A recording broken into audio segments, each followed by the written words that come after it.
Muy buenas noches para todos, ¿cómo están? Para mí es un placer darles la bienvenida a nuestro evento Conciencia, un evento que reúne especialistas en cardiología, en cirugía vascular. Son dos disciplinas que se complementan en el abordaje del paciente crónico.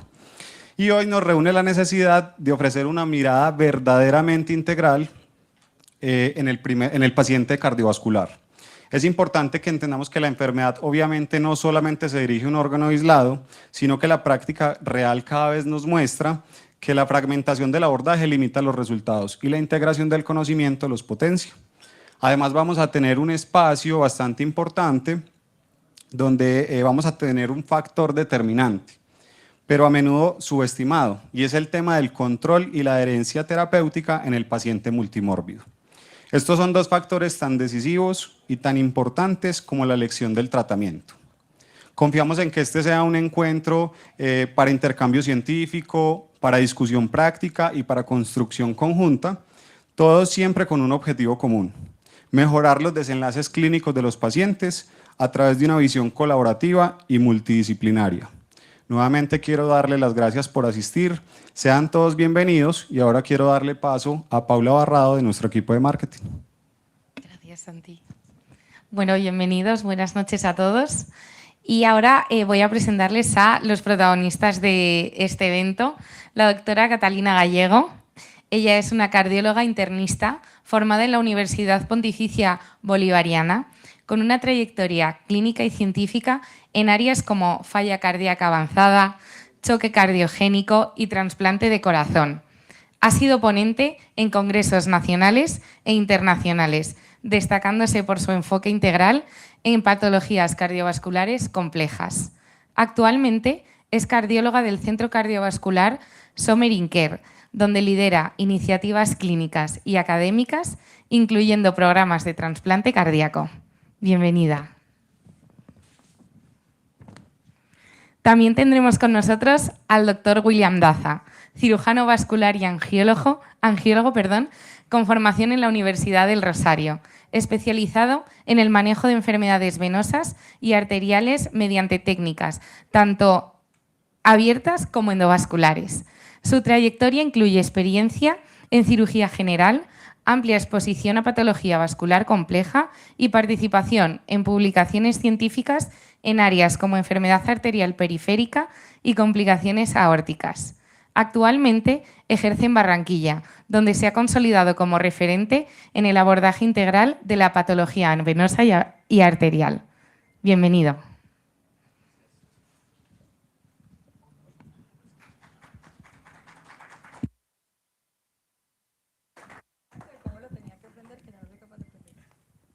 Bueno, buenas noches para todos, bienvenidos. De verdad que hace un momento les decía a las personas que estaba saludando afuera que es un placer que tengamos un evento como este.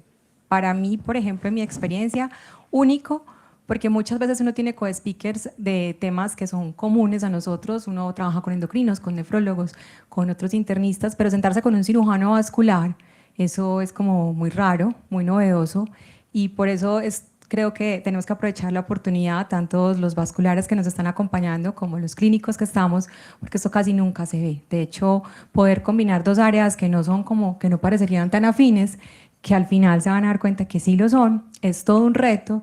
Así que bienvenidos, vamos a mostrarles más o menos cuál es la temática de la noche, vamos a hacer una especie más de conversatorio para que sea muy ameno para ustedes en el horario en el que estamos.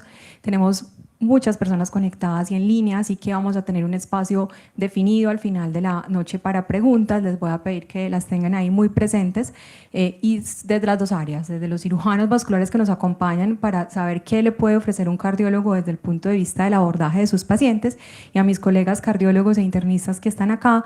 Seguramente las preguntas que surjan son súper bienvenidas porque, les decía, esto no es un espacio que se repita de forma consciente, y hoy lo vamos a hacer con conciencia, así que bienvenidos, doctor William, muchas gracias por estar acá en Medellín y bienvenido también a mi ciudad. Les propongo un caso para empezar, porque creo que si lo aterrizamos de la manera en que les voy a mostrar a continuación, seguramente va a ser mucho más sencillo entender por qué estamos hablando de enfermedad venosa hoy con un cardiólogo y por qué vamos a hablar para el cirujano vascular este tema. Entonces, comencemos por esto. Esto es un paciente para nada ajeno a la realidad de todos nosotros. Es un señor que asistió al control y puede ser tanto que vino al control de cardiología como que vino donde el cirujano vascular por su motivo de consulta, 62 años. Este hombre dice que se está cansando al subir 2 pisos, que eso no lo tenía antes y que está teniendo episodios de presión en el pecho y de fatiga. Sus comorbilidades, las que cualquiera de nosotros tendríamos en el consultorio, y ahorita hablando con el doctor Daza decía, pues sí, este es el común denominador, es un hombre hipertenso, diabético tipo 2, tiene dislipidemia y tiene una comorbilidad que probablemente es transversal a los pacientes de todas las especialidades de enfermedades crónicas, si es que tiene obesidad o sobrepeso, si nos basamos únicamente en el índice de masa corporal, que tiene miles de discusiones en la actualidad sobre si esa sí es la verdadera la forma correcta de evaluar al paciente desde el punto de vista de su obesidad. Él dice una cosa muy particular y es que siempre que va le dicen que va bien, que tiene sus cosas, sus números, ahorita se los muestro como muy dentro de metas y que casi nunca le hacen como cambios en su enfoque farmacológico. Tiene 2 cosas en el interrogatorio, la opresión torácica, que se los pongo al lado izquierdo de la pantalla, dice que esto es a subir 2 pisos, que es desproporcionado a lo que siempre había sentido y que de hecho esto le está generando mucha alteración en su calidad de vida porque está haciendo que sea intolerante a las actividades normales. En la revisión por sistemas tiene algo muy importante, que es que tiene edema vespertino de tobillos, una pesadez de miembros inferiores importante y juiciosamente dijo que además ha tenido unas molestias hemorroidales. Yo creo que esto no es nada ajeno a un motivo de consulta usual en un programa. Y fíjense, discúlpenme, que estos son sus números y hace un momento hablábamos de que vamos a integrar estas 2 áreas como un solo sistema vascular, pero esto es una cosa demasiado importante y este paciente ha pasado mucho tiempo pensando que están metas. Yo no sé, doctor Daza, si el paciente le dice que tiene 134/82 en su control, ¿usted qué le diría? Yo pienso que, bueno, buenas noches, gracias por la invitación. Empezando con lo que habíamos con la diapositiva anterior, es como el paciente típico que nosotros recibimos en consulta. Si estamos hablando de enfermedad venosa, sobre todo, lo típico es encontrar pacientes, pues obviamente mujeres por la relación que hay, que se presenta mucho más en mujeres que en hombres, pero sí van a estar cualquiera de una combinación de estos 4 factores. Siempre o hay hipertensión y dislipidemia, o hay sobrepeso e hipertensión, o sobrepeso y dislipidemia, pero casi siempre vamos a encontrar 2 de estos 4. En la consulta mía particular, hablando, si un paciente me llega con esto, a mí no me llamaría la atención, sino de pronto solamente la parte del LDL, es lo que a mí me llamaría la atención. Yo sé que de pronto hasta si no estamos en el contexto general me dirían, no, pero eso todavía se puede como considerar normal, pero eso, yo no soy el cardiólogo. Eso, y probablemente eso es lo primero que uno dice, así como uno le dice eso, no, yo no soy el vascular ni te voy a mirar las varices, usted le dirá, Exacto. pues sí, ahí le dijeron que está bien, porque de hecho lo que le han dicho en todos los controles es que va muy bien, que tiene la presión cercana a metas, que su LDL para el riesgo seguramente que le han clasificado, no ha tenido un evento coronario agudo, no ha tenido enfermedad cerebrovascular, probablemente cualquier colega le pueda haber dicho que va muy bien, y lo mismo para muchos podrá pasar incluso desapercibido que tiene un índice de masa corporal en 29. Así que este es el caso, esto es como donde estamos parados, y vamos a hacer un recorrido alrededor de si tiene o no relación estar nosotros hoy acá sentados hablando de riesgo cardiovascular, enfermedad cardiovascular y enfermedad venosa. ¿Listo? Esa es la propuesta que tenemos. Viendo la diapositiva anterior, con todos esos laboratorios que nos muestran, ¿es real entonces que sí hay un link entre lo que va a ser la enfermedad cardiovascular y toda esta parte de enfermedad venosa?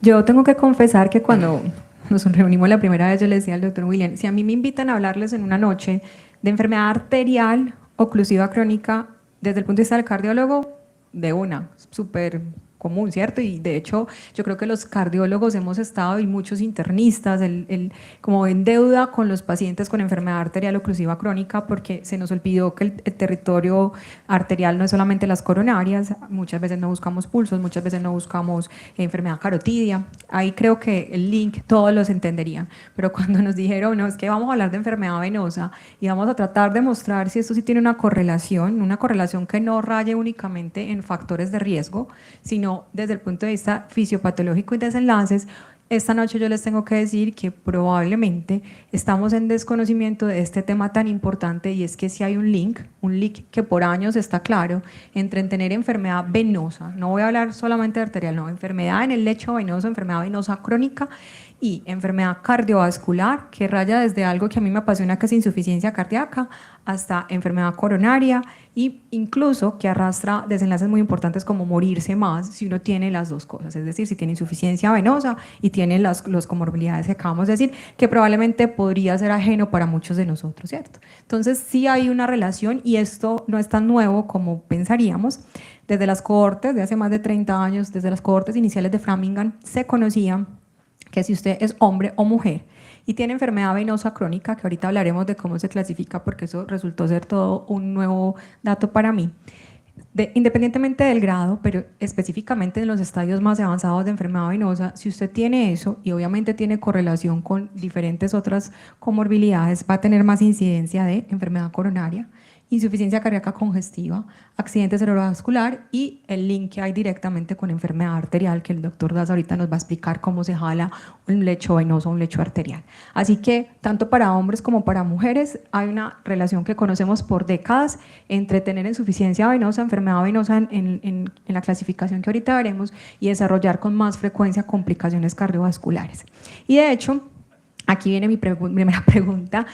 Yo quiero que los cardiólogos que están levanten la mano para yo tenerlos visualmente localizados. Y no, Paulina, hágame el favor, usted también, aunque es residente. Yo quiero que bajen la mano y me digan si ustedes en su consulta clasifican la enfermedad venosa desde C0 hasta C4. ¿No? Y tengo dos residentes de los míos por acá, por allí tengo mi profe. ¿Alguno de nosotros ha utilizado, doctor Jiménez? Nada, para mí era un desconocimiento pleno de que la insuficiencia venosa tiene, o sea que doy por hecho que todos los demás son cirujanos vasculares, ¿sí? Si cirujanos vasculares, levanten la mano para también yo tenerlos referenciados. Estoy muerta, doctor Daza, porque aquí todo lo que yo diga puede ser usado en mi contra. Tengo buen apoyo. Sí, tiene barra usted. Entonces, les digo esto porque definitivamente cuando empezamos a hablar, bueno, busquemos si esto tiene que ver con desenlaces, con MACE, diferente enfermedad arterial, y encontramos que sí, me encontré con una clasificación. Doctor, ¿esto es nuevo, esto es viejo, o es que ni siquiera nosotros sabíamos que la enfermedad venosa se clasificaba de esta manera? No, de hecho, esto no es nuevo. Esta es la manera en la que nosotros clasificamos la enfermedad venosa. De hecho, todo esto que estamos hablando nosotros hoy aquí precisamente hace referencia a un artículo, a una recopilación precisamente que hace énfasis en un simposio que hubo de cardiología en Italia. Entonces, aquí pues clasifican, digamos, de una manera muy precisa lo que va a ser enfermedad venosa crónica, que estamos hablando de un estadio C0 a un C2, y ya cuando hablan de insuficiencia venosa crónica estamos hablando de un estadio C3 a un C6. Entonces van a decir, bueno, pero ¿cuáles son los estadios? Nosotros hablamos lo que conocemos siempre, que es lo más común para nosotros los cirujanos vasculares, es hablar de C1 a C6. Lo digo porque realmente esa parte de C0 de pronto no todos la manejábamos. Yo por lo menos no la manejaba antes, la vengo manejando apenas hace un año, para ser sincero. Entonces hablamos lo que son signos de enfermedad venosa sin insuficiencia.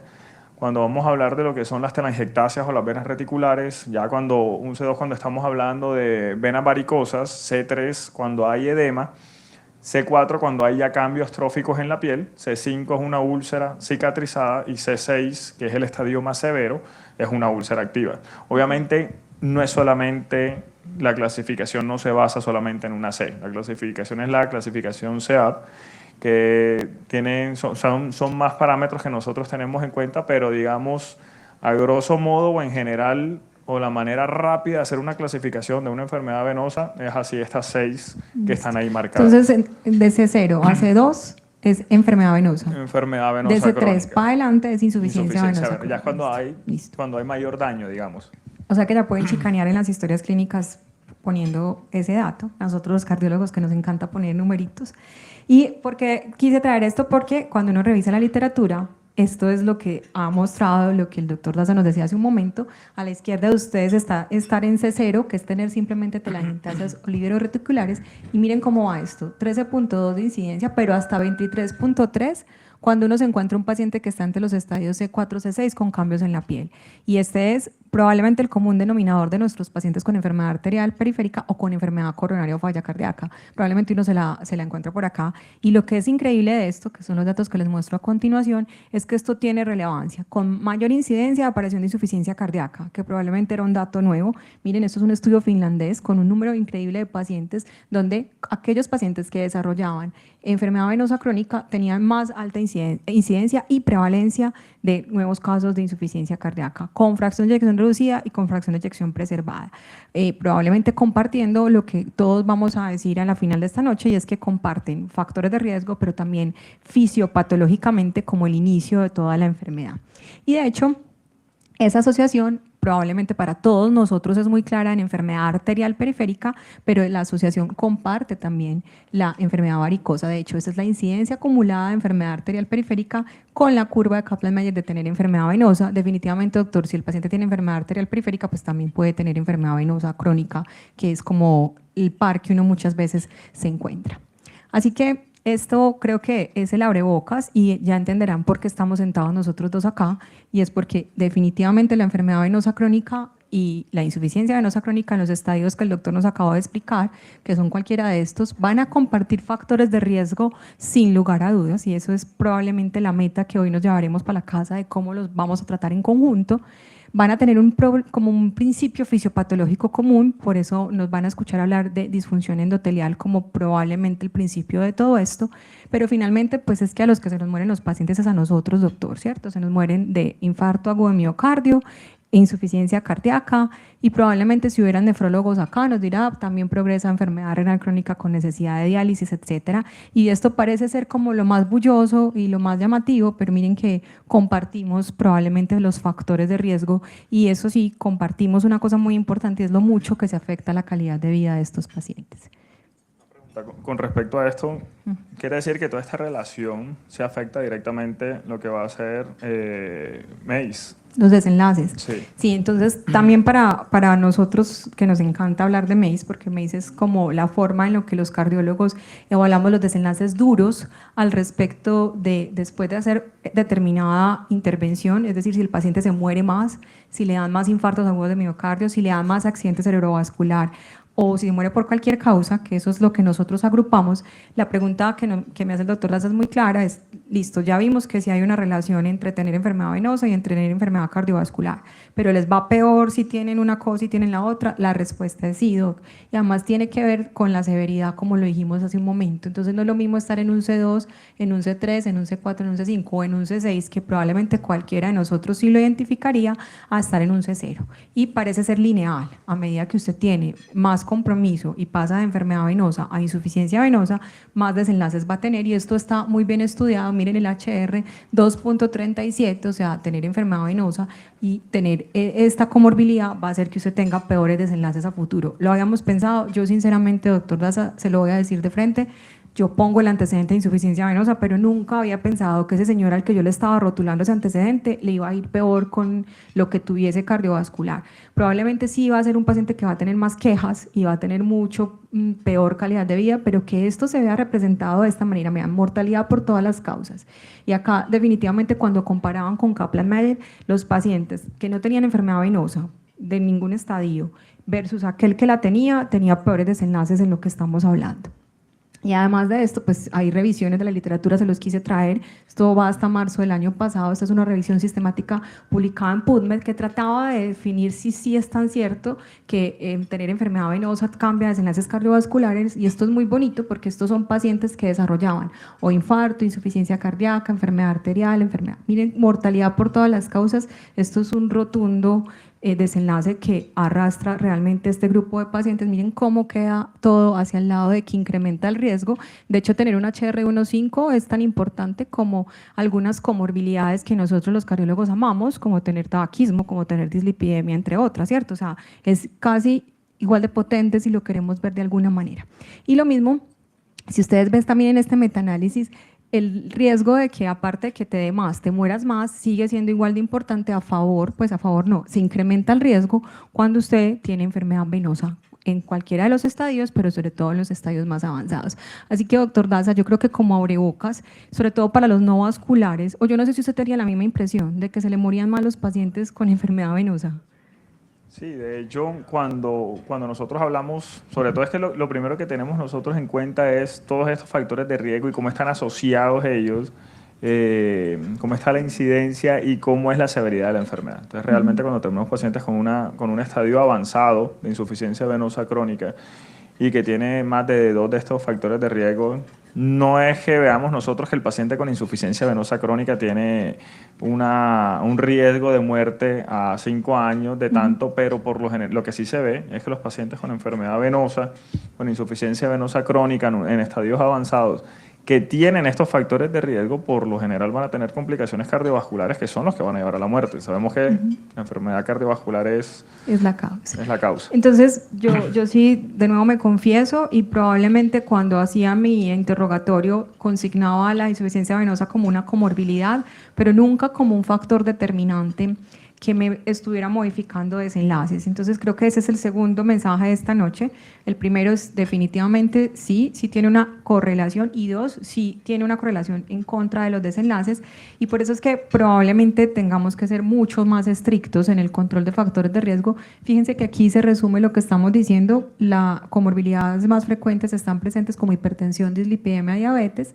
Esto nos lleva a enfermedad venosa crónica, pero a la izquierda de ustedes está lo que el doctor Daza dice, pues es que evidentemente se van a morir más y van a tener peor calidad de vida, y uno no sabe cómo a cuál de los dos contextos atribuírselo. Y es que muchas veces también estamos viendo en el contexto de enfermedad cardiovascular, por ejemplo, nosotros, digamos, a veces nos enfrascamos más en todo el tema de la enfermedad arterial periférica y no miramos el continuum, o sea, nos quedamos en que es una enfermedad arterial, y como hay una fuerte asociación de enfermedad arterial periférica, va a haber que está asociada con enfermedad coronaria, y además de eso con enfermedad carotidia, nos quedamos hablando que solamente tiene una asociación arterial. Entonces nos estamos volando ese escalón venoso antes de llegar nuevamente al corazón. Y creo que es porque incluso las alternativas, y lo que uno mira es, ¿lo puedo revascularizar o no? O sea, ¿necesito un stent en la carótida o no? ¿Necesito un stent periférico? Creo que eso también ha hecho que seamos muy simplistas en el enfoque del arterial siempre identificado, y dejar como para un lado el venoso, de la misma manera en la que probablemente uno maneja síntomas, que eso lo vamos a hablar ahorita más adelante, se lo va a preguntar, porque es probablemente lo que uno quisiera saber es qué más le va a ofrecer a ese paciente. ¿Qué podemos decir a continuación? Es cómo vamos a controlar factores de riesgo, ¿cierto? De hecho, ¿por qué? Porque quizás es como el llamado de dónde estamos parados con ese grupo de pacientes. ¿Cómo podemos hacer nosotros para mejorar esos desenlaces que ya están establecidos?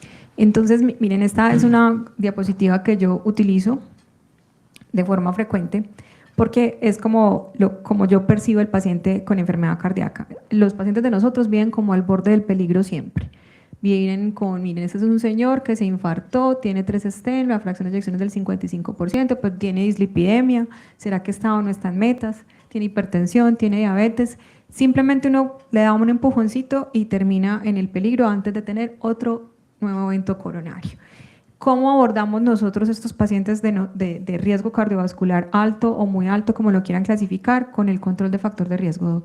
Y no hay otra alternativa diferente, entender que todos vienen al borde del peligro, que creo que es lo que también debería ser el enfoque consciente desde el territorio vascular. Y es entender que si uno no identifica cuáles son los factores de riesgo, si no los trata y no los controla, pues el paciente va a terminar en el evento ruidoso que es infartarse, en el evento ruidoso que es llegar con 20% de fracción de eyección, pero también en el evento que hoy estamos evaluando, y es compromiso en el lecho vascular. Creo que en eso radica los enfoques tanto de un cirujano vascular como de un cardiólogo que enfrenta a estos pacientes, porque al final probablemente esto es lo que va a ir compartido desde el punto de vista del enfoque. Incluso si nosotros habláramos hoy de cuál es la principal causa de muerte en el mundo, sigue siendo la enfermedad cardiovascular desde todas sus formas. Incluso en los peores momentos de pandemia la gente se seguía muriendo en un número más importante de esto. En Colombia sigue siendo la principal causa de muerte, Y esto se los menciono acá porque si nosotros no identificásemos de esas enfermedades cardiovasculares cuáles están arrastradas por las principales comorbilidades que acabamos de decir, pues vamos a sacar como de contexto el seguimiento y las metas de los pacientes. Y el caso de don Luis es supremamente diciente. Este señor ha ido a sus controles, parece que asiste, parece que se toma la medicación y le dicen que está bien, pero hemos pasado por alto el riesgo que tiene, como haciendo caso omiso a que tenía ya síntomas en el sistema cardiovascular y en el sistema venoso también. Y esto es una cosa supremamente interesante, es que ninguno de estos pacientes viene como con un solo factor de riesgo. Ojalá, el doctor Daza lo acaba de decir, la gran mayoría comparten factores que van desde la dislipidemia, el tabaquismo, obesidad, hipertensión arterial. Y hago una pausa ahí porque también quiero que el tercer mensaje que se lleven en la noche de hoy es si es hipertensión el principal factor que compartimos vasculares y cardiólogos, será tabaquismo. Por épocas hemos pensado que el fumar es el principal factor de riesgo para enfermedad arterial o no. Yo quisiera que nos paremos ahora en pensar eso, cómo podemos entender todos estos factores como el principio inicial fisiopatológico o simplemente son comorbilidades que se comparten y por eso terminan en enfermedad vascular. Yo pienso que si estamos hablando de todo lo que es la fisiopatología, de este daño endotelial, digamos, obviamente la parte arterial no es la misma que en la parte venosa, pero cuando estamos hablando de cómo inicia todo, la agresión inicial realmente son estos factores de riesgo. O sea, la agresión inicial es el tabaquismo, es la hipertensión, es esa obesidad, la dislipidemia.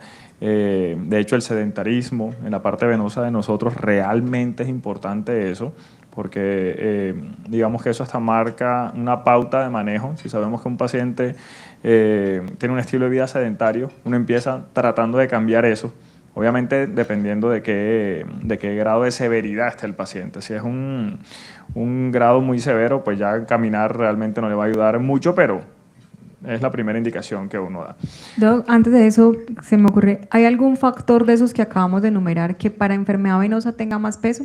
Si nosotros nos preguntáramos, nosotros sabemos qué peso tiene dislipidemia para infarto agudo de miocardio, qué peso tiene tabaquismo, pero ¿hay alguno que pese mucho más para insuficiencia venosa o son como, por ejemplo, la obesidad? No sé, ¿cuál pesa más para el desarrollo de enfermedad venosa?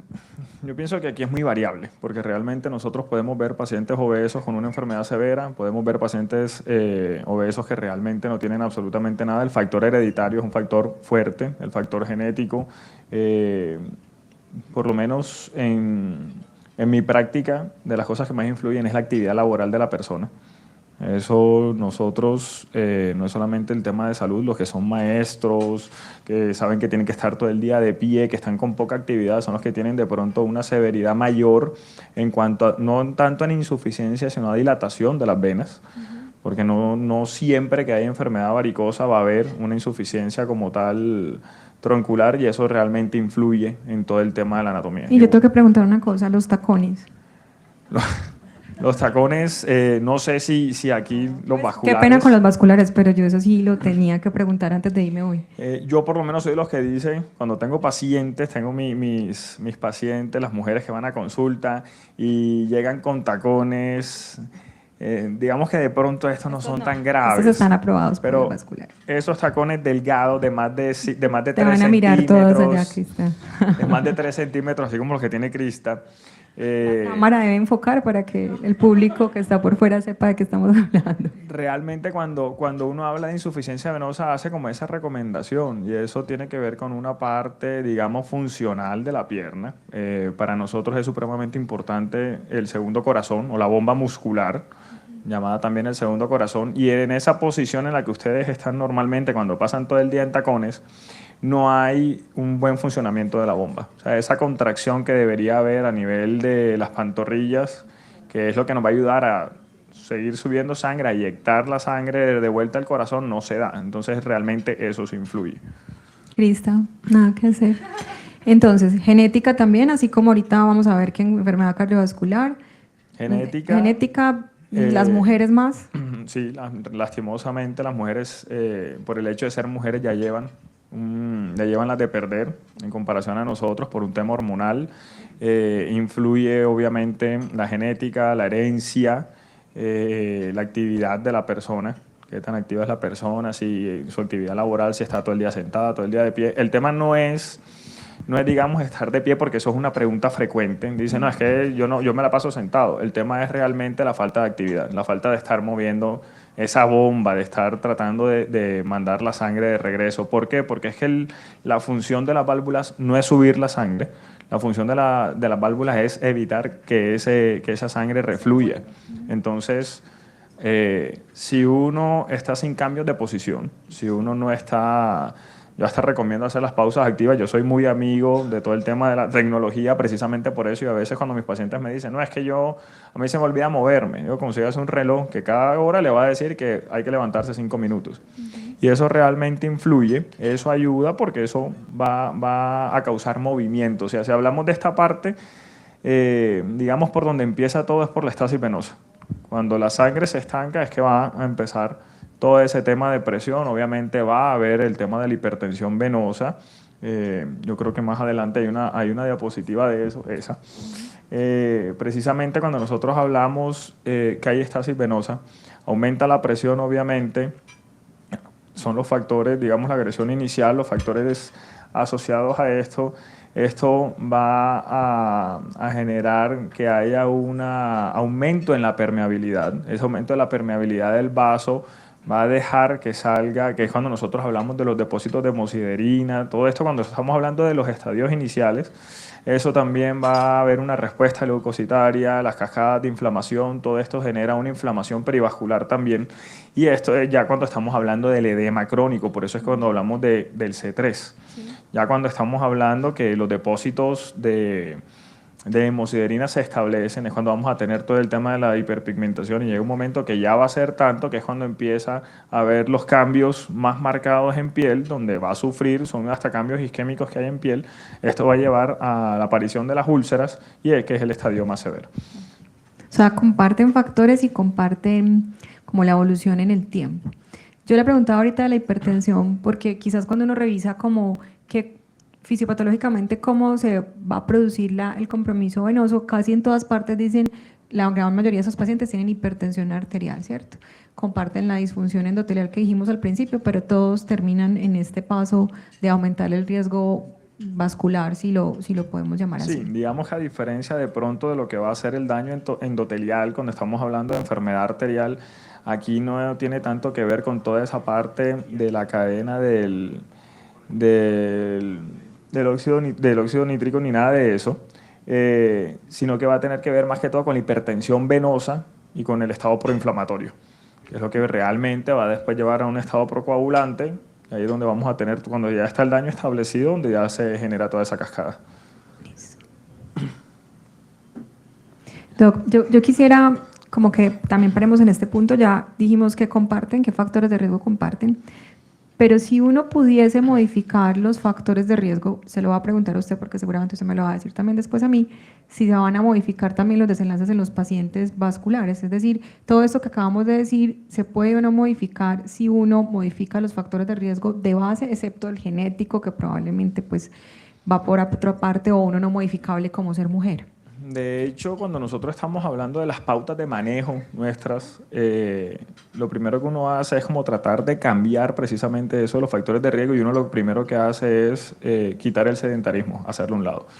Entonces hay ejercicios que uno recomienda. El ejercicio realmente es importante, como decía, fortalecer la bomba muscular es importante porque es la que está haciendo que esa estasis venosa se acabe. Hay que estar moviendo la sangre. Eso obviamente disminuye la hipertensión venosa, va a generar cambios, y digamos que en un estadio inicial eso puede mejorar. De hecho, muchos pacientes refieren que cuando ya salen a caminar de una manera constante, o hasta que hay pacientes que uno los manda, que les recomienda nadar.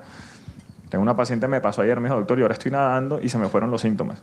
Buenísimo, lo mejor nadar. Entonces, mandemos a nadar a todo el mundo. Pero sí, realmente uno tiene que tratar primero factores de riesgo. Si de todas formas ya estamos hablando de pronto un estadio un poco más avanzado, es cuando ya viene la parte médica, que es la parte de la elastocompresión, la parte de los venoactivos. De hecho, por eso es que nosotros mandamos estos medicamentos por toda la fisiopatología, como acabo de explicarla así como de rapidez. Y si definitivamente ya son estadios más avanzados, ya hay cosas que ni caminar, ni los medicamentos, ni las medias van a servir, entonces ahí sí hablamos de cirugía. ¿La prescripción de las medias o la elastocompresión tiene que ser solamente el vascular o eso sería una alternativa para nosotros de la consulta de cardiología? ¿O tenemos que tener una ayuda diagnóstica? Hay que tener una ayuda diagnóstica. O sea, el Doppler, realmente el Doppler venoso es una herramienta que va de la mano realmente, no solo del vascular, esa es una herramienta que tiene que ir siempre con el tema de la insuficiencia venosa. Nosotros podemos diagnosticar enfermedad varicosa, podemos diagnosticar enfermedad venosa, pero para saber si una vena está insuficiente tenemos que poder ver que tenga el reflujo. Y para ver el reflujo realmente necesitamos un estudio como un Doppler. ¿Y la prescripción? ¿Usted creería que tiene que ser, porque yo no sé si les pasa, a mí me pasa mucho en la consulta que es más fácil que vuelvan otra vez donde mí con el Doppler, que consigan la cita con el vascular? ¿O a usted le va a pasar lo mismo, que es más fácil que vuelvan de usted a que requisita del cardiólogo? Ese territorio que parece ahí como muy de ustedes, ¿qué considera usted que debería ser como la recomendación para los cardiólogos que están hoy conectados? Yo pienso que hay la recomendación siempre que uno tiene un paciente, por el lado de cardiología, si ustedes tienen un paciente de pronto donde ya saben que el paciente tiene varices, que tiene síntomas de insuficiencia venosa crónica, pedir el Doppler y que de una vez vaya pidiendo la cita con el cirujano vascular para que llegue ya con un paso adelante. Yo No les quiero quitar el trabajo, no, es que quiero saber el alcance. Yo por lo menos cuando por alguna razón mando un paciente a cardiología, a veces de pronto hasta peco por exceso, pero yo sí, el paciente con algo tiene que llegar, mínimo debe llegar, así sea con un electro que de pronto es lo mínimo demasiado bajo, pero muchas veces, por ejemplo, si es por enfermedad arterial periférica, ya tiene diagnóstico de enfermedad carotidia, yo por lo menos le pido un eco. Un ecocardiograma para que, y ojalá hasta si el mismo cardiólogo lo hace para que lo pueda revisar en la consulta. Y es que los datos son alarmantes, doctor. Esto tiene una prevalencia mundial del 65% de algún grado de insuficiencia, de enfermedad venosa hasta insuficiencia venosa. Unos costos en el sistema de salud, nosotros los cardiólogos que tanto arrastramos en costos por enfermedad cardiovascular del 2%. Esto de la calidad de vida lo hemos hablado todo este rato y es que estos pacientes de verdad están más afectados en sus día a día. Esto me parece increíble, 57% de los pacientes progresan en 13 años. Probablemente SC0 o SC1, si uno no controla factores de riesgo, va a llegar a los otros estadios. Y miren esto, si nosotros los cardiólogos nos quejamos del subtratamiento en diabetes, hipertensión, yo no sé ustedes, pero tienen unas cifras alarmantes. 40% de los pacientes no están tratados de C4 a C6. Así que creo que ahí el número es mucho más certero que lo que estamos hoy diciendo, ¿cierto? De hecho, yo creo que nosotros tenemos un problema con todo el tema de tener claro lo que es la sintomatología de la insuficiencia venosa, de la enfermedad venosa crónica, porque muchos pacientes llegan a consulta diciendo que simplemente se quieren ver las piernas porque no les gusta la apariencia, y uno lo primero que hace es preguntar, venga, tiene síntomas como pesadez, cansancio, hormigueo, se le inflaman las piernas, y todos se quedan pensando como sí, bueno, lo más probable es que tenga insuficiencia. No sabía que esos eran los síntomas. Entonces muchas veces por eso no consultan. Y ya cuando uno tiene el simple hecho de tener arañitas en algunas zonas donde no es típico encontrarlas, ya debe alertar. ¿Dónde es típico? ¿Dónde se pueden encontrar sin que sea ante la inyección? No es una consulta. Lo que les digo yo siempre a las pacientes, uno no puede decir, no, es que aquí es donde son normales. Tener arañitas no es normal. No es normal. Ya el simple hecho que estén apareciendo arañitas hay que evaluar a ver qué es lo que está haciendo mal uno. De pronto no hay herencia, no hay genética, la persona tiene 20 válvulas en la pierna, o sea, por todo ese lado está bien, pero resulta que todo el día pasa de pie o todo el día está sentado y no tiene movilidad. Entonces eso realmente influye. Digamos que donde no es lo típico encontrarla, si uno ve que la persona tiene muchas arañitas en la cara interna de la pierna, yo siempre les digo sí o sí tenemos que hacer, de hecho siempre digo que hay que hacer un Doppler, pero ahí con más razón. Perfecto. A mí me parece como que ir al final de la historia es importante y esto es preguntarle, doctor, al final, ¿qué es lo que es común a todo esto? Como desde el punto de vista endotelial ya lo dijimos, de factores de riesgo también, pero ¿qué es lo que ustedes ven realmente ya al final de la historia de la enfermedad venosa? Al final, a mí esta diapositiva me encanta por este tema de estas dos fotos, cómo es toda esa parte microvascular, de hecho, esa parte microscópica, de hecho hay un video muy bonito donde uno alcanza a ver válvulas en telangiectasias, que uno diría, eso no existe. No, sí, sí, realmente ya lo hicieron, está el video, se logra ver, y al final todo esto realmente es un estrés oxidativo, es un estado proinflamatorio.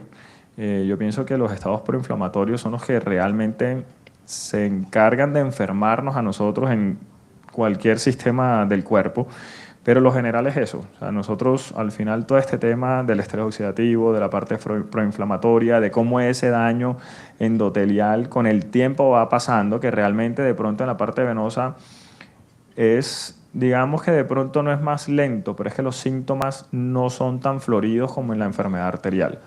Entonces, hay personas que pueden tener unas cuantas arañitas y es completamente normal y resulta que ya tienen insuficiencia, nunca se evalúa a los 5 años. Cuando se van a hacer un estudio, sí, tienen un estadio de pronto inicial, pero con una insuficiencia de la safena, que muchas veces, sobre todo en pacientes jóvenes, es segmentaria, entonces por eso los síntomas no son tan típicos, pero ya hay algo que nos está indicando que ya se empezaron a dañar las venas, ya están sufriendo. O sea que uno podría tener simplemente al examen físico de las angiectasias, pero ya en el Doppler tener algún grado de insuficiencia. Sí. O sea, no hay una relación lineal, podría Y ser que también puede haber insuficiencia sin que haya ninguna manifestación. manifestación, ningún signo clínico como tal. Esto es lo único que yo sabía hasta esta conferencia de cómo era la insuficiencia venosa crónica. Esta era la clasificación en mi mente. Sí, realmente aquí sobre todo cuando estamos hablando en esta parte, esto es lo que a mí, esta parte de la fisiopatología, realmente cuando nosotros vemos que hay daño endotelial a nivel arterial, hay que sospechar hacia el paciente. Lo que pasa es que los síntomas arteriales siempre van a ser más floridos que los síntomas venosos. Y muchas veces, como dice uno vulgarmente, arteria mata vena. Entonces, cuando hay ambas, uno se centra más que todo en hacer primero la parte arterial, y cuando uno realmente, al menos que sea avanzada, la parte venosa, que haya infección o algo asociado, pero uno se centra más en hacer la parte arterial, y por esa fuerte asociación con la enfermedad coronaria, con la enfermedad cardiovascular y con la enfermedad carotidia, digamos que por importancia uno le va direccionando todos los esfuerzos a estos sistemas. Entonces realmente la importancia es ver cómo continúa, si estamos hablando de flujo, cómo pasa toda esa parte arterial, cómo se conecta a lo que va a ser ya el sistema venoso para retornar al corazón. Entonces uno tiene que decir, venga, si está enfermo el sistema arterial, esto nos va a afectar directamente a toda la parte venosa, que de pronto no la va a afectar de una manera estructural, que es lo que estamos acostumbrados nosotros, pero hemodinámicamente hablando, sí. Entonces eso influye realmente en los predictores de mortalidad. Y yo creo que porque por años hemos pensado eso, ¿cierto? Que los lechos arteriales se comparten y que desde la universidad nos enseñaron que si uno tenía enfermedad carotidia puede tener enfermedad coronaria al revés, pero habíamos olvidado como esto que se grafica muy bien acá, y es como la combinación de los lechos vascular y arterial y los desenlaces que tienen en conjunto. Y creo que eso es como el resumen en lo que estamos parados a este momento de la noche.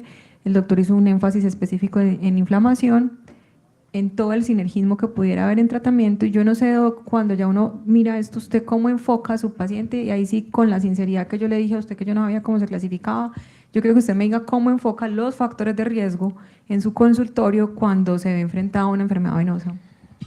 Bueno, en mi consultorio, por ejemplo, lo primero es hacer signos vitales. Eso no lo mido yo. El paciente cuando entra al consultorio ya está todo medido. Yo siempre me fijo de primero, y si obviamente yo veo que el paciente no tiene lo que para mí es normal, el 120-80 óptimo, pero si un paciente tiene, digamos, 140-100, 150-110... Lo manda por urgencias. Ya, no, ahí todavía lo retengo un poquito, pero como estábamos hablando, yo soy de Barranquilla, allá hace calor, allá la gente camina una cuadra y fácilmente pueden llegar taquicárdicos a donde estén. Entonces esa es la primera pregunta. Obviamente, venga, ¿usted es hipertenso? Sí. ¿Se tomó el medicamento hoy? Sí. Bueno, vamos a esperar un ratico, voy haciendo la consulta y vuelvo y mido. Si realmente después de 5 minutos de haber medido, de que el paciente ya está en una buena temperatura y todo, si continúa 150, 160, 100, sí, yo lo mando a urgencia. Yo sí digo que lo bajen y lo revisen. Lo confesó, 160, 100 para que lo devuelvan de urgencia. Y no ajusta los tratamientos. Por ejemplo, no tiene 160, 100, tiene lo que tenía don Luis, 140, 100. Usted hace en su enfoque, y esto es importante porque eso es lo que quisiéramos que hoy conversáramos de los dos lados, Y es, ¿usted le cambia el antihipertensivo que trajo? ¿Se lo No. combina? No. Eso yo no me es que meto, yo en eso no me meto. eso es muy bueno. Si tiene diabetes, si le muestra la glicada, le ajusta algo en el. Yo en eso, realmente yo en eso no me meto absolutamente en nada. Si por lo menos me dice, doctor, venga, es que tengo estos laboratorios. Sí, claro, yo se los reviso. Y si veo que la glicosilada, yo le digo, venga, usted no está juicioso, ¿quién lo está viendo? ¿Hace cuánto no va? Cita prioritaria enseguida. O sea, pero eso sí, realmente, con la sinceridad del caso, no me meto. Pero si veo por lo menos un paciente que me llega a la consulta y me dice que está tomando 3, 4, 5 antihipertensivos, digo, venga, eso es una hipertensión de difícil manejo, vamos a estudiarlo un poquito más. Me voy obviamente con el apoyo de cardiología, pero me voy también un poco más hacia el lado de nosotros de vascular. Entonces me voy a ver realmente cómo están las arterias renales, voy buscándole algo más. Por el lado mío, sin abandonar al paciente, pero sí me interesa que haya un manejo interdisciplinario ahí, pero que el paciente vuelva y me cuente qué fue lo que pasó. Sí. Y eso es la iniciativa de conciencia. Es que estamos aquí hoy pensando en eso, en que yo tendría que hacer consciente el riesgo que desconocía y probablemente está viendo, si usted lo va a mandar con 140, 100 para urgencias, no hay lío. Lo importante es la identificación, no, sí hay lío porque se lo van a devolver, pero lo que sí es importante es la identificación, que es quizás como lo que le pasa al paciente y es que han venido diciendo que él va bien y no hacemos nada y tenemos mucha inercia terapéutica y yo quiero mostrarles que realmente como tenemos cosas supremamente claras en cardiología desde el punto de vista del ajuste de la terapia farmacológica, de cosas tan sencillas como qué antihipertensivo seleccionamos nosotros los cardiólogos, si los hemos combinado o no, si los hemos enfocado al riesgo o no, y que esa sí puede hacer la diferencia del paciente. Probablemente yo no le voy a pedir a usted ni que lo titule, ni que le haga una combinación, que evidentemente mejoraría adherencia, no le voy a decir cuándo va a hacer una terapia combinada para el LDL, pero yo sí creo que el llamado es a entender que la clasificación del riesgo de ese paciente es diferente y que no deberíamos ser ajenos a la inercia. Les hablo, por ejemplo, de los antihipertensivos, porque ustedes se van a dar cuenta que el paso de los años a nosotros nos ha enseñado que el riesgo o cómo ajustamos la terapia y el manejo antihipertensivo tiene mucho que ver con qué paciente es. Entonces no es lo mismo tratar a este señor Luis, que ya tiene diabetes, que tiene obesidad, que tiene hipertensión, a un hombre de 45 años que viene por primera vez al consultorio sin ninguno de los otros factores. La selección del antihipertensivo y si lo damos combinado o no, y si su titulación tiene mucho que ver con riesgo, así que probablemente los suyos van a tener que tener con frecuencia terapias combinadas, terapias duales, varios medicamentos como usted acaba de decir, porque van a tener más riesgo que el resto de la población, casi nunca va con un solo factor. Y aquí les hablo, por ejemplo, de cómo hay mecanismos específicamente con los IECAS, lo vamos a ver también ahorita con los ARA2, que quizás puedan ofrecer un beneficio adicional a su paciente. Los nefrólogos, por ejemplo, también ya lo entendieron que el antihipertensivo que seleccionan es aquel que les dé más protección renal. Mi invitación a los vasculares que están hoy es lo que vamos a seleccionar, tratemos de que vaya dirigido hacia el perfil del paciente que estamos hablando. ¿Por qué? Por ejemplo, con los IECAS es clarísimo que por su papel y su mecanismo de acción van a llevar angiogénesis, a disminuir o mejorar las especies reactivas del óxido nítrico, cosa que uno no podría tener con otro perfil de antihipertensivos. Con los antagonistas de los receptores de angiotensina 2 hay una cosa muy parecida también, y es qué perfil le da, así como le da perfil benéfico a los renales, también le da perfil benéfico a sus pacientes porque mejora la disfunción endotelial. Y al final de cuentas, una de las propuestas que yo les tengo a los que no son cardiólogos y están acompañándonos hoy es mire, uno, si están metas, y si no lo está, ¿qué perfil tiene farmacológico? Probablemente usted no lo va a cambiar, pero usted sí va a abrir el ojo y va a decir, este señor con un beta bloqueador, por ejemplo, podrían oírle también como si escogiera un medicamento combinado diferente. Y esto está estudiado, está claro. De hecho, los metaanálisis muestran cómo los pacientes que reciben IECAS ARA2 en el perfil específico de lo que hoy estamos hablando pudiesen tener más beneficios en un montón de desenlaces, desde menos insuficiencia cardíaca, menos infarto, aquí también está mortalidad por todas las causas, que otro tipo de perfiles y combinaciones, que lo vamos a hablar al final, seguramente también podría ser una alternativa buenísima, porque al final del día estos pacientes son los más comórbidos y los que tienen 50 pepas y no van a aceptar incluso que usted le proponga una más para el tratamiento de estos venoestáticos, etcétera, cuando ya se están tomando 5 o 6 cosas. ¿Cuál es mi propuesta cuando vean ustedes el paciente? Evidentemente entiendo que no van a manejar ustedes el riesgo, pero sí reconocerlo y sí entender que si no cambiamos probablemente cómo vienen medicados, no vamos a cambiar desenlaces tan importantes como mortalidad, como desarrollo de insuficiencia cardíaca. Ese paciente que ustedes están viendo en consulta con la hipertensión mal controlada puede que no tenga más chance de que alguien más lo vea y le diga que si no controla su hipertensión arterial va a ser hipertrofia ventricular izquierda, retinopatía hipertensiva, etcétera. Así que creo que ese sí es como el llamado, porque fíjense, aquí está clarísimo cómo de acuerdo, si usted le da más protección a largo plazo de órganos blancos, hablamos de retina, hablamos de riñón y hablamos de ventrículo izquierdo para hipertrofia ventricular, su paciente se va a morir mucho menos que si no lo piensa. Porque al final esto es lo que ya hemos venido diciendo, esto es rigidez arterial, rigidez venosa, se comparte el lecho, se comparte la disfunción endotelial y se comparten los desenlaces. Así que mi llamado en ese caso, doctor, sería probablemente usted no tiene por qué titularlo ni pedir, pero sí identificarlo. O si quiere titularlo, hágale. Pero lo que es importante es como la identificación, porque aquí es donde estamos en una deuda enorme. Hemos aprendido a trabajar como con el paciente acá, ¿cierto? Ya el paciente renal en diálisis.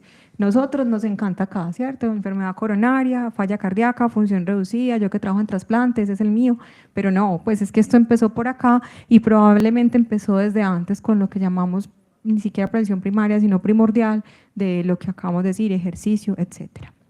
Y esto es importantísimo, el Interhal lo dijo hace mucho tiempo, porque casi ningún paciente viene con un solo factor de riesgo, casi todos los pacientes en todo esto que hemos denominado el síndrome cardiorrenometabólico, que es como todo el espectro de esta enfermedad, comparten cosas, comparten el principio de la obesidad o el sobrepeso, diabetes, dislipidemia, hipertensión arterial, y esa combinación de factores es lo que ustedes, mi llamado es como a que lo tengan supremamente presente, porque su identificación, el solo hecho de que ustedes en la historia le pongan al paciente es que mira, estás obeso, estás hipertenso, tenés dislipidemia, estás fumando, eso solito puede ser el punto para que el médico de atención primaria, por ejemplo, lo reconozca, el siguiente colega que lo vea sepa que está por fuera de riesgo.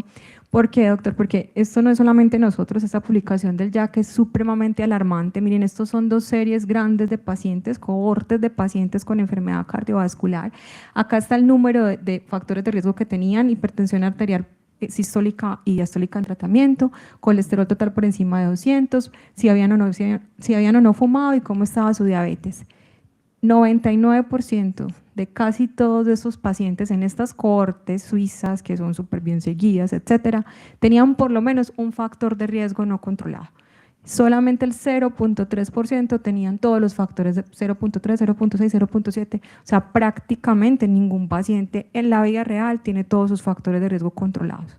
No es para sentirnos mal, es para sentir que estamos ante una inercia terapéutica gigante, porque si estas que son cohortes de pacientes supremamente bien seguidos tienen estos números, miren la cohorte de mesa, 0.4, 0.5, o sea, el 99% de los pacientes en esas cohortes tenían alguno de sus factores por fuera de la meta que se ha establecido en las guías de práctica clínica para diabetes, para hipertensión, para dislipidemia. A mí eso me parece alarmante, porque yo creo que si nosotros cogemos a los nuestros, sí que estamos volados para el control. Y a medida que usted tiene más factores de riesgo que no controla, tabaquismo, diabetes, hipertensión, pero le empieza a sumar 1, 2 y 3, los 4 juntos, esto tiene una relación lineal con la mortalidad. Así que esos sí son los pacientes que ustedes ven y que seguramente pues uno pasa de largo porque pues, no tiene todavía enfermedad carotidia ni enfermedad coronaria. Entonces yo le preguntaba ahorita sobre genética. ¿Hay alguna relación genética en insuficiencia y enfermedad venosa o esto es solo para nosotros en enfermedad cardiovascular? No, realmente si hay un porcentaje genético realmente, sobre todo cuando hablamos de línea materna o línea paterna, es realmente importante, obviamente, y si son las 2 líneas las que tienen enfermedad, insuficiencia venosa o enfermedad venosa crónica asociada, realmente esto va a influir en la aparición de la propia enfermedad en hijos. Y esto se va a seguir replicando por generaciones. Obviamente hay medidas, digamos, como para evitar la progresión de la enfermedad. No quiere decir que sí o sí todos van a terminar sufriendo porque la mamá tuvo, porque no va a pasar. Muchas veces esto también influye, tiene una relación con el número de embarazos y todo también. Entonces, realmente sí hay un factor genético hereditario, muy importante. Es muy importante, de hecho uno a veces empieza, sobre todo en pacientes jóvenes, uno cuando empieza a hacer el interrogatorio, la entrevista, entre los antecedentes uno pregunta, Antecedentes familiares, no, esto se lo heredé a mi mamá, esta fue la herencia que me dejaron. Entonces ya uno lo va viendo y realmente es un factor hereditario muy fuerte. Y seguramente heredaron todo lo otro, diabetes, obesidad. Segurísimo que todo. van a tener el resto El de factores resto. ahí desencadenantes. Listo. Nosotros tenemos cosas muy interesantes en otros factores que no sé si lo comparte enfermedad vascular y la traje por eso.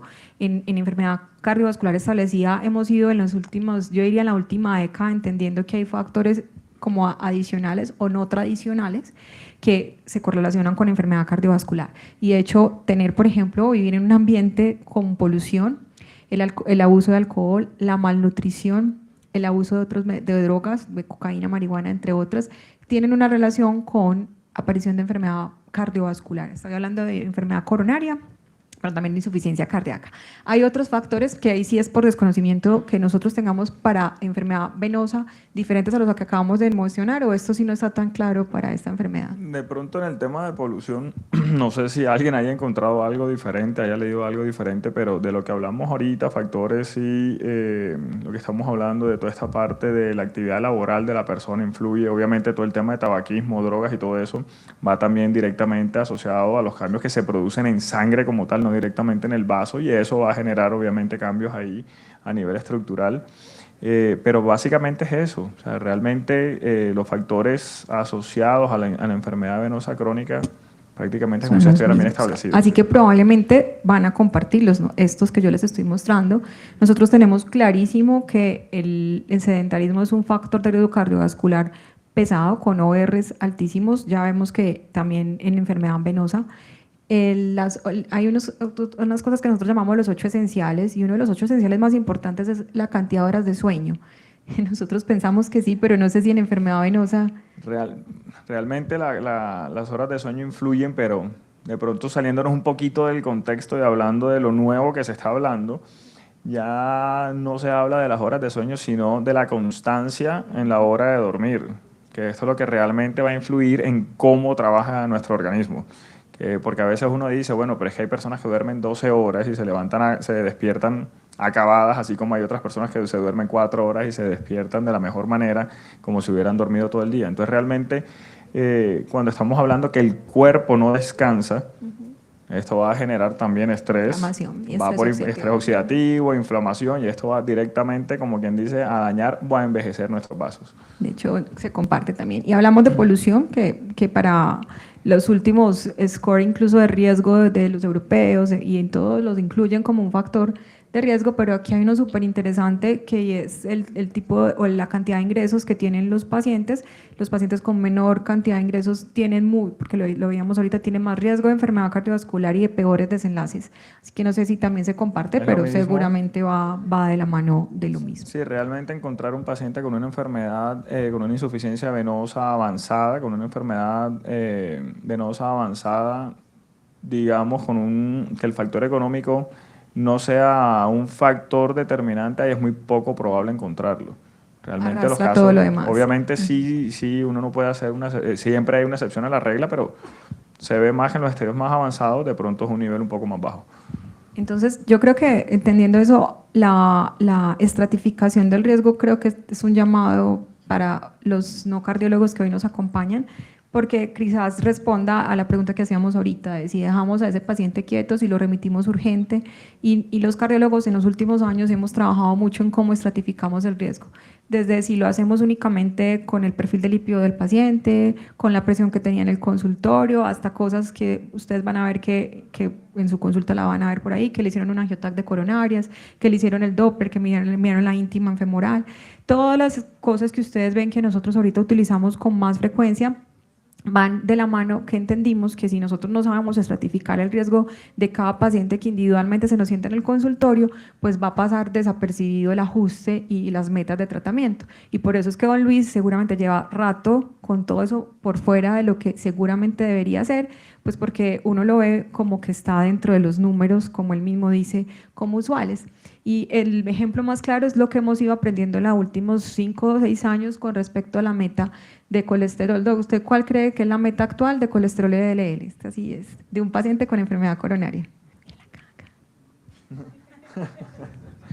Sí, ahí sí, eso es tema más de ustedes realmente, pero obviamente cuando nosotros de pronto no sé los demás, yo no tengo la costumbre de pedirle a un paciente el perfil lipídico cuando lo tengo en consulta, al menos que esté hablando de enfermedad arterial. Si estoy en una enfermedad arterial, sí, obviamente voy a pedir su perfil lipídico, hasta me voy por el perfil renal, obviamente, porque si estoy pensando en hacer cualquier intervención también necesito saber que los riñones estén funcionando bien, pero cuando estamos hablando de enfermedad venosa, de pronto por un tema más quirúrgico es que uno se va por el perfil renal, pero de ahí a que creería yo que nunca lo he pedido a un paciente con enfermedad venosa, nunca le he pedido un Pero perfil ya lo va a lipídico. pedir. Porque Sí, ya ya lo voy a pedir y obviamente ya lo voy a derivar más a cardiología. Porque miren que, de hecho, lo vimos en un principio, ese señor estaría muy por fuera de metas, doctor Daza, si dijéramos que ya tuviese enfermedad establecida cardiovascular. Estamos nosotros persiguiendo metas hasta por debajo de 40 miligramos por decilitro. Miren, aquí abajo se la puse cuando los consideramos de riesgo extremo, que seguramente no es don Luis, pero sí es muchos de los pacientes que ustedes tienen en consulta. Buscamos por debajo de 55 en muy alto riesgo. ¿Por qué les traigo esta gráfica? Porque creo que reconocer que hay que estratificar el riesgo con el perfil de lípidos. Probablemente también mirar si se va a hacer un mapa, a ver si está tan controlado o no, como estamos diciendo, y mirar cómo van sus números en glucosa y en obesidad. Va a ser el punto de partida en que ustedes van a hacer la diferencia. O sea, usted va a hacer un vascular que le va a cambiar la vida a su paciente si por lo menos se toma un tiempito más y le deja pedido el perfil de lípidos, le deja pedido un mapa si es que tiene la posibilidad para el siguiente y lo redirecciona, que yo creo que ese es como el objetivo. Sí, porque de hecho tenemos que tener en cuenta también que no es lo mismo de pronto un paciente que está por debajo de 55, un paciente que estamos por debajo de 40. Hay personas que de pronto nosotros vemos que está todo bien, pero en el contexto general del paciente no sirve. Es lo mismo. Es más, no me quiero meter en eso porque no es mío, obviamente, pero leyendo un poco de todo esto, cuando uno habla de la lipoproteína ahora, todo esto cambia. Entonces ya no es lo mismo decir, no, sí, es que tu LDL está bien, pero la lipoproteína está elevada, ya todo eso Un cambia vascular, completamente. hablando de lipoproteína minúscula. Ustedes saben lo que eso significa. Entonces ahí sí uno se tiene que meter un poquito más, por eso de pronto, pero yo no voy a decir al paciente, ven, te voy a pedir una lipoproteína. Y está bien, doctor, yo creo que eso es como el quehacer de esto, pero irse con el perfil de lípidos sería muy básico, así sea enfermedad venosa. Decirle, venga, yo miro bien cómo está su presión, también sería el plus, porque yo quiero preguntarles a todos que levanten la mano, ¿quiénes creen que sus pacientes en su consulta tienen el LDL en metas a propósito de lo que acabamos de decir? No, nadie levantó la mano. Bien. ¿Quiénes creen que tienen a sus pacientes hipertensos con lo que acabamos de decir en metas? No, cero. Estamos muy conscientes hoy que seguramente hemos visto mal el perfil de muchos de los pacientes que compartimos y que incluso nosotros los cardiólogos, si obviamos esta parte, difícilmente llegamos a metas porque lo vimos incluso en cohortes muy bien establecidas. Por lo que poder trabajar con estos grupos de pacientes para mejorar adherencia, mejorar seguimiento, mejorar como tolerancia a la terapia farmacológica, seguramente sea la meta, por lo que les decía hace un momento, porque seguimos trabajando en este continuo, nos quedamos en que ninguno de nosotros o difícilmente hacemos prevención primordial, que es en la adolescencia, en la niñez, estilos de vida saludables, eso no lo hacemos nosotros. Aquí empezamos a sentirnos asustados cuando hacemos prevención primaria, porque ya es diabético, ya es hipertenso. Yo creo que si alguien ya es diabético, ya es hipertenso, ya no es primario, eso dejó de ser primario. Y aquí es donde corremos a hacer cosas como bajar lo más que podamos el LDL, establecer más terapias antihipertensivas, pero creo que ahí vamos ya demasiado tarde. Así que yo no creo que hayan dudas en la noche de hoy de que parece ser un solo sistema y que con ese obtenemos como las mismas metas. ¿Cómo desarrollaríamos el caso, doctor Daza, de don Luis? Que lo vimos muy al principio para que ya pasemos casi a las preguntas. Le decía al doctor que miren inteligencia artificial como me diseñó el paciente cuando le dije que buscara un paciente con enfermedad venosa. Me pareció, miren cómo marca la media, pues un poquito exagerado. Pero yo le diría que de mi parte yo no me quedaría tranquila con el síntoma cardinal de este paciente. Yo creo que hay que buscarle enfermedad cardíaca isquémica, está con presión torácica, está con fatiga desproporcionada. Este paciente para mí no es tan de bajo riesgo como le llevan muchos años diciendo y de hecho no está en metas para ninguna de las cosas que le hayan hecho, ni para su sobrepeso, ni para la hipertensión, ni para el LDL, ni para la diabetes. Para mí este paciente está por fuera de metas simplemente en este contexto cardiovascular. ¿Qué piensa usted desde el punto de vista venoso? Si hablamos del punto de vista venoso, así como lo refiere el paciente, que era esa inflamación que daba al final de la tarde, ese edema que tenía el paciente, obviamente habría que buscar. Nosotros, pienso yo que todos lo primero que vamos a hacer es pedirle un Doppler venoso al paciente. Si lo tenemos a la mano, hacerlo nosotros mismos. Ahí en ese esquema no hablábamos de pronto de todo el tema venoso en piernas, pero tenemos algo importante que es la enfermedad hemorroidal. Y muchas veces, que eso a mí me pasa mucho en consulta, uno está preguntando antecedentes, eso lo obvian los pacientes, no lo dicen. Entonces le toca a uno de preguntarle, venga, y cuando le ve las piernas, ¿y usted no sufre de hemorroides? Ah, sí, yo sufro de hemorroides. Entonces, bueno, pero ¿sufre estreñimiento? No, no sufre estreñimiento, y eso es una alerta grandísima. Ya sabemos que el paciente las hemorroides no van a ser realmente por estreñimiento, estamos pensando en que va a ser algo venoso. Solo me estresa eso cuando tienen doble terapia antiagregante y anticoagulación, pero el resto yo pasaba por alto en el interrogatorio la parte hemorroidal o los antecedentes, me parecía que no tenía, y esto es supremamente importante según lo que está diciendo el doctor ahorita. Eso sí, realmente esto, no sé, ahorita que estemos hablando todos hasta preguntar, pero para mí hasta un antecedente de varicocele, algo me puede indicar de enfermedad venosa, porque me ha pasado en pacientes jóvenes con varices tronculares realmente severas o de gran tamaño, pacientes de 35, 36 años con una actividad laboral normal, que uno lo ve activo, esto y le ve las piernas y uno dice, ven, buscar por otra parte hemorroides, no hay, varicocele, sí, a mí me operaron, yo otra vez tengo. Entonces ya uno se va por ese lado, pero sí, buscando el enfoque del paciente, obviamente, pues fuera de todo lo que mostró que realmente es un tema más cardiovascular, digamos, por lo que está, ya sabemos que está teniendo manifestaciones venosas en miembros inferiores y obviamente manifestaciones venosas pélvicas, porque estamos hablando de hemorroides, entonces hay que buscar un poquito más. Ahí en ese caso, estudiarlo bien, obviamente, ver si el paciente tiene insuficiencia, ver qué tan sedentario es el paciente. Probablemente lo va a hacer, está en sobrepeso, ya casi llegando a un rango de obesidad tipo 1. Entonces, hay como factoritos, sí, hay factores ahí que uno tiene que tener en cuenta y hacer las recomendaciones. Creo que hay que manejarlo de forma integral. Sí. Ya con esto yo creo que uno me quedaría yo tranquila sin hacerle el Doppler, referírselo a usted y tratar de mirar como qué podemos hacer en conjunto de manejo sintomático. Esto es como el resumen de don Luis, daño endotelial crónico. Esto es lo que quizás hablamos desde que nos sentamos en la noche de hoy, desde lo que tiene cardíaco a lo que tiene venoso. Y mi mensaje es como que el caso de Luis es lo que nos enseña es que la estabilidad no es sinónimo de salud. Este señor seguramente pasó rato dando vueltas a sus síntomas, diciendo que estaba como con un control numérico normal. Olvidábamos que él no tiene el perfil de riesgo bajo que podría pensar uno porque nunca se ha infartado o porque no tiene un estén carotidio o porque no tiene enfermedad arterial periférica, y probablemente el manejo multidisciplinario, identificarlo de ambos lados, puede ser como la respuesta para la mejoría de este paciente. Vamos a tener un espacio importante para preguntas. Doctor Daza, mil gracias por todos los aprendizajes. Vamos a esperar lo que nos puedan ir contando desde las redes, y ustedes, si tienen alguna pregunta, aquí estamos listos. Yo tengo un par de preguntas que me quedaron al doctor, pero por acá podemos empezar. Voy a acercar. Muchas gracias, doctores. Excelente conferencia. Queda como conclusión grande, yo creo, para todos, que el control de riesgo cardiovascular en los pacientes es fundamental para prevenir todos estos desenlaces. Dando de pronto hincapié a lo que ya preguntó la doctora, el tema de lo de las medidas mecánicas, ¿sí? Es muy frecuente para nosotros en cardiología por temas, digamos, por acceso a especialidades, etcétera, que nos lleguen los pacientes ya con diagnóstico, usan, digamos, medidas de gradiente alto, ¿cierto? No las toleran. ¿Qué de pronto medidas generales podríamos indicar transitoriamente hasta que lleguen a ustedes, obviamente? Y la segunda pregunta, si hay evidencia, estrategias preventivas en pacientes sin insuficiencia venosa diagnosticada.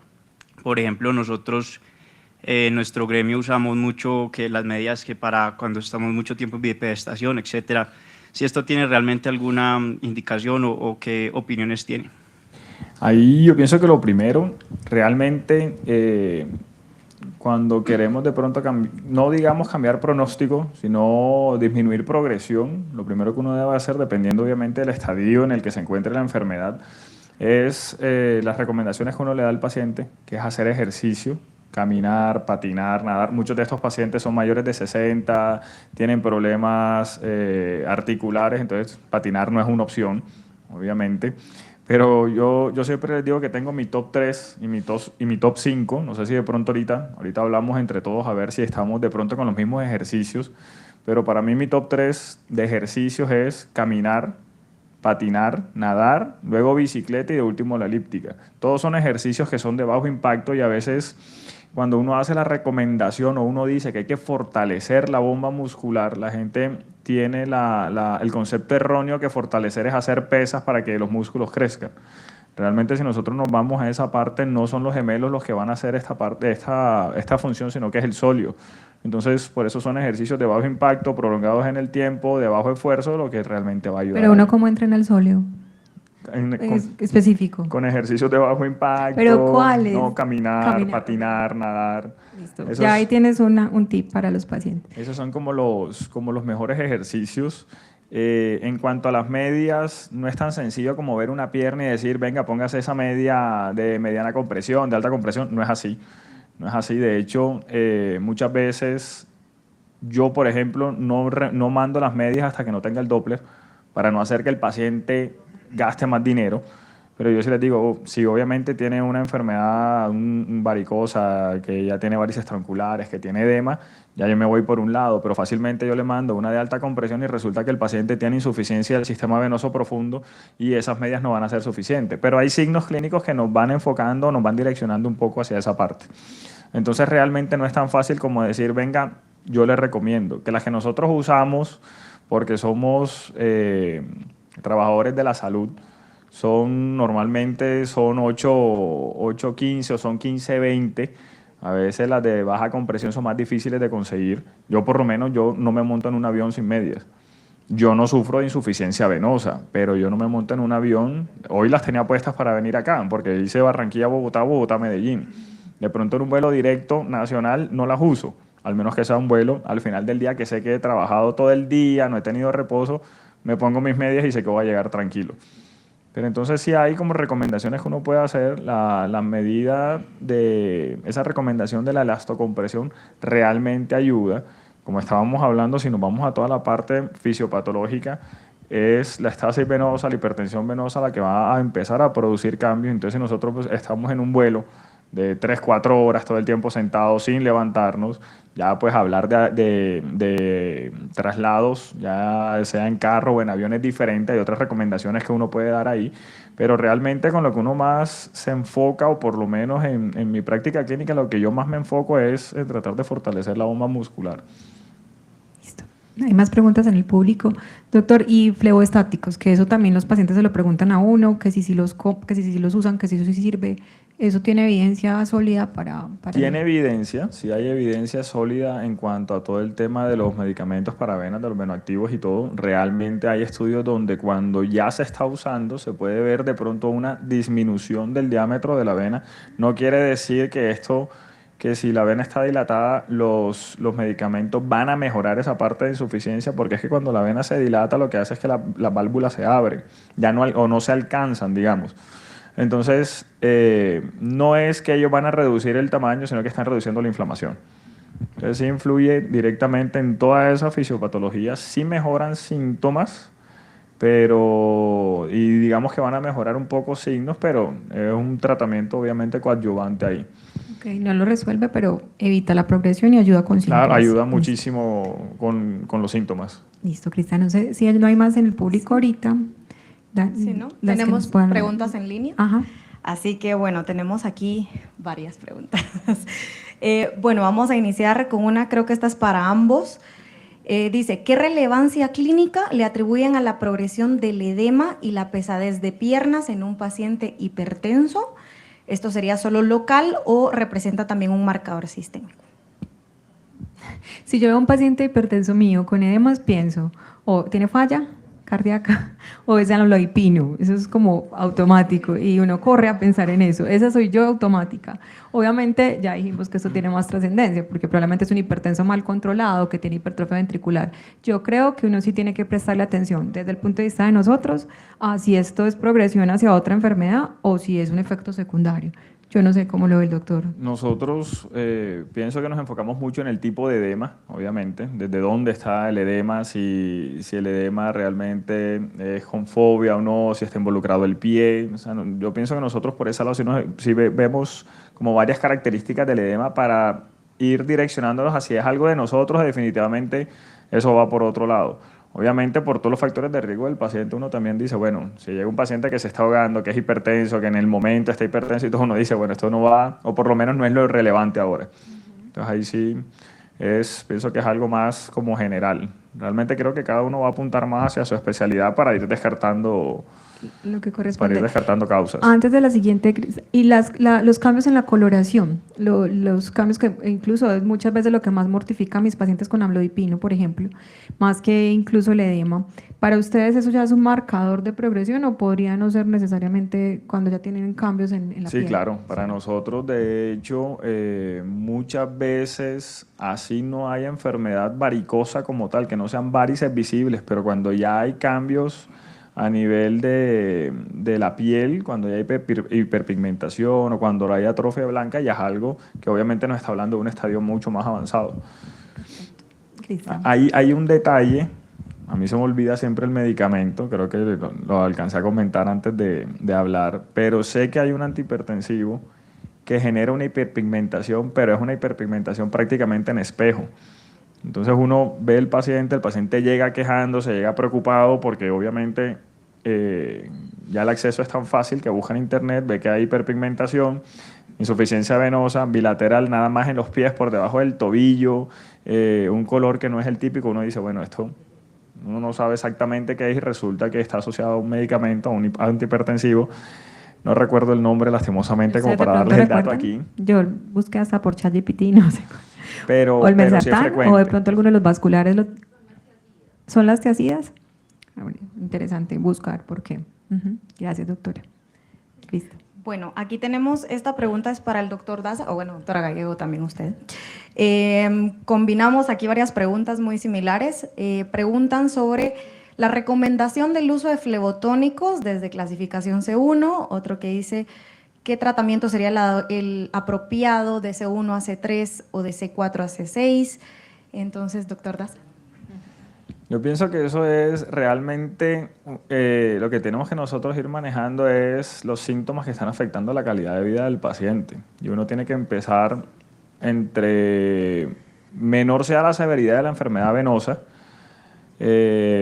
menor debe ser el esfuerzo terapéutico, por decirlo de alguna manera. No quiere decir que un paciente con una o dos varices uno la va a terminar llevando a cirugía y le va a operar la safena. No sería lo ideal. De hecho, eso pues tiene sus indicaciones cuando estamos hablando de una enfermedad venosa con un edema asociado, con un edema persistente asociado, que realmente los síntomas no mejoran con el tema del ejercicio, no mejoran con venotónicos, no mejoran con la media de compresión. Entonces ahí mucho, porque no podemos decir que nunca hemos operado un paciente que de pronto nada más tiene dos varices. Yo tengo un caso muy particular de una paciente que nada más tenía 2 varices tronculares en la pierna. Duré 1 año manejándola simplemente con medicamentos y medias porque no estaba de acuerdo yo directamente en operarla. Y la paciente me dijo, doctor, ya llevo 1 año y realmente no siento mejoría. Bueno, operemos. Y después me dijo, ¿por qué no me operó hace 1 año si ya estoy bien? Entonces ahí es cuando uno de pronto lo piensa, pero si nos vamos mucho a lo que es la literatura, estadios iniciales, C1, C2, simplemente es como manejo de síntomas, al menos que sea una enfermedad varicosa severa, ya es diferente. Y digamos que del edema en adelante ya uno sí, si definitivamente no se está controlando con medias ni con medicamentos, uno habla ya de cirugía. Perfecto. Tenemos otra que esta iría para ambos. Esta es una pregunta que dice, me gustaría consultar el tratamiento terapéutico en ese paciente que tiene todos los factores de riesgo que ustedes han mencionado, o sea, un paciente un poquito complejo, y también dicen que le gustaría dirigirse un poco más a atención primaria. Entonces, ¿cómo lo manejarían? Yo creo que vamos a hablar de los factores de riesgo y no es tan complicado, lo dijimos ahorita, tener un hipertenso diabético obeso con dislipidemia probablemente es una combinación usual de nosotros.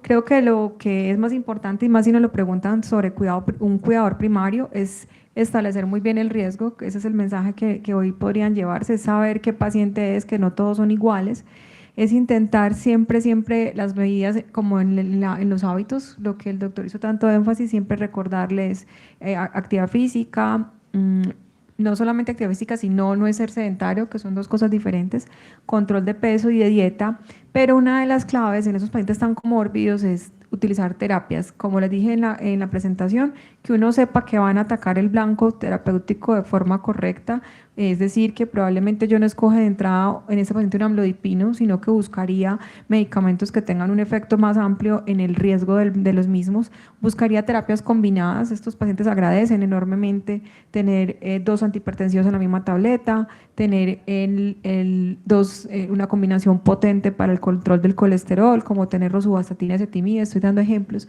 Entonces, posiblemente mis metas con pacientes tan comórbidos y tan complejos es siempre basarnos como en el riesgo que tienen de inicio, tratar de buscar terapias combinadas. Y una cosa muy importante es establecer muy bien cómo los vamos a seguir. Eso quizás es la respuesta a la gran mayoría de los problemas y es que como usted decía ahorita, doctor, seguramente mientras que vuelvan al control va a pasar un tiempo y uno parte del éxito en este grupo de pacientes es saber quién lo va a volver a ver para ajustarle la terapia porque así se siente el paciente incluso más tranquilo y como más adherido. Yo pienso que con todo este tema, a lo que se le ha hecho tanto énfasis, sobre todo de un año para acá, que es el tema de la adherencia, ese tema de la parte farmacológica, de buscar obviamente terapias combinadas, de buscar medicamentos que de pronto sean de una sola toma al día. Hay pacientes que toman, a veces uno le dice, bueno, hábleme qué medicamentos toma, y ni siquiera se saben los nombres y le sueltan a uno en la bolsa y le dicen, estos son todos. Uno dice, uy, no, aquí se me fue la consulta, pero realmente… Yo agradezco la bolsa, pero sobremanera, porque por lo menos uno sabe que es. Por lo menos ahí uno encuentra la información, pero sobre todo yo pienso que lo que uno tiene que plantearse en esto son manejos reales. Yo no le puedo decir lo que estábamos hablando ahorita, yo no le puedo decir a un paciente no nos vayamos tan lejos, un paciente de 50 años, por ejemplo, que está activo laboralmente, todo, no es que tiene que ir a caminar 45 minutos todos los días, me va a decir,